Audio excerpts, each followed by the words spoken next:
ডাবের পুডিং খাইয়ে বাসার সবার কলিজা ঠান্ডা করে দিলাম। গরমকালে ডাব কিন্তু আমাদের স্বাস্থ্যের জন্য অনেক উপকারী। আর আজকে আমি বানাবো এই ডাবের পুডিং। ডাবটা সামনে থেকে ফুটো করে নিয়েছি আর এইটা থেকে এখন পানিগুলো সব বের করে নিয়েছি একটা প্যানের মধ্যে। বড় সাইজের একটা ডাব যেটার মধ্যে অনেক পানি পেয়ে গেলাম আমি। এই ডাবটা কিন্তু শ্বাসওয়ালা ডাব। ডাবের পুডিং বানানোর ক্ষেত্রে শ্বাসওয়ালা ডাবই নিতে হবে, যেটার মধ্যে এরকম মোটা লেয়ারের একটা শ্বাস থাকবে। পুডিং এ কিন্তু আমি এই শ্বাসগুলো ইউজ করব, তাই চামচের সাহায্যে ডাব থেকে শ্বাসগুলো বের করে নেওয়া হয়েছে। এখন আমি ডাবের শ্বাস দিয়ে সুন্দর করে ফ্লাওয়ার শেপ করে নিয়েছি ছুরি মাথা দিয়ে। তোমরা কিন্তু চাইলে এমনি নর্মালি কুচি কুচি করেও রাখতে পারো, বাট আমার মন চাইলো ফ্লাওয়ার শেপ করতে, দেখতে যাতে অনেক সুন্দর লাগে, সেজন্য আমি ফ্লাওয়ার শেপ করে নিয়েছি। আর দেন নিয়ে নিলাম একটা গাজর। গাজরটাকে সুন্দর করে পিল করে আমি চিকন চিকন করে কুচি কুচি করে নিয়েছি। এই দেখো এখানে আমার সুন্দর সুন্দর ফ্লাওয়ার রেডি, আর এই গাজরের কুচিগুলো রেডি। এই ফ্লাওয়ার আর গাজরের কুচিগুলো দিয়ে আমি বানাচ্ছি এরকম সুন্দর সুন্দর শিউলি ফুল। ফুলের মাঝখানে আমি ছুরির মাথা দিয়ে ছিদ্র করে নিয়েছি আর তার মধ্যে গাজরের টুকরাগুলো দিয়ে দিলাম। এই দেখো আমার শিউলি ফুল একদম রেডি।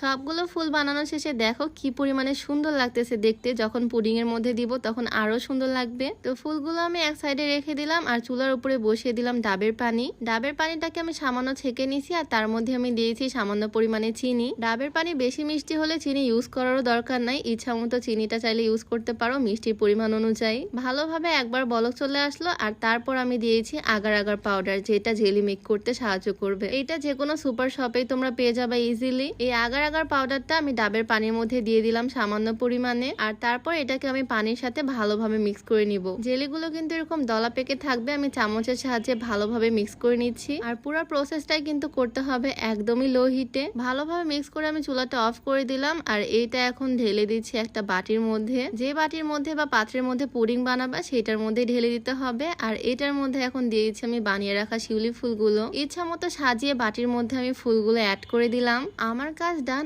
এখন জাস্ট পুডিংটাকে ভালোভাবে সেট হতে হবে, সেজন্য আমি এটাকে কিছুক্ষণ রেখে দিব ফ্রিজে। আর ফ্রিজ থেকে বের করার পর দেখো আমার পুডিংটা একদম রেডি। আমি সাইড থেকে ছুরি দিয়ে একটু কেটে নিলাম যাতে পুডিংটা সুন্দরভাবে বের হয়ে উঠে আসে। চারো সাইড রাউন্ড করে কেটে নিয়ে আমি উল্টে দিলাম একটা প্লেটের উপরে। আমি তো দেখার জন্য অনেক এক্সাইটেড এটা কেমন হবে। আর খুলতেই দেখো দেখতে কি পরিমাণে সুন্দর হয়েছে, একদম গোল একটা জেলি। আমি আর ওয়েট করতে পারতেছি না কখন এটা কাটবো আর খাবো, তাই তাড়াতাড়ি করে ছুরি দিয়ে কেটে ফেললাম। পিসগুলা জাস্ট দেখো কি পরিমাণে সুন্দর লাগতেছে, মনে হচ্ছে ভিতরে একদম অরিজিনাল ফুল। এটা দেখতে এত বেশি সুন্দর লাগতেছে আমার আর খেতে ইচ্ছা করতেছে না, এত সুন্দর ফুলটা আমি খেয়ে নিব। যাই হোক এটাকে নিয়ে আমি সোজা চলে আসলাম ছাদে। একটা পিস তো অলরেডি করে ফেললাম আর আমি বাসার সবাইকে খাওয়াবো, তাই ফুল পুডিংটাকে কেটে ছোট ছোট টুকরা করে নিলাম। আর সত্যি বলতে এটা টেস্টটাও দারুণ, একদম ঠান্ডা ঠান্ডা ডাবের পুডিং, কলিজা একদম ঠান্ডা হয়ে যাবে, মন প্রাণ জুড়ায় যাবে একদম এটা খেলে। এটা চাইলে তোমরাও বানাতে পারো, বাসার সবাইকে বানায় খাওয়াতে পারো। জিনিসটা দেখতে যেমন সুন্দর খেতেও কিন্তু দারুণ। তো আজকের ভিডিওটা তোমাদের কাছে কেমন লাগলো অবশ্যই কমেন্টে জানিও।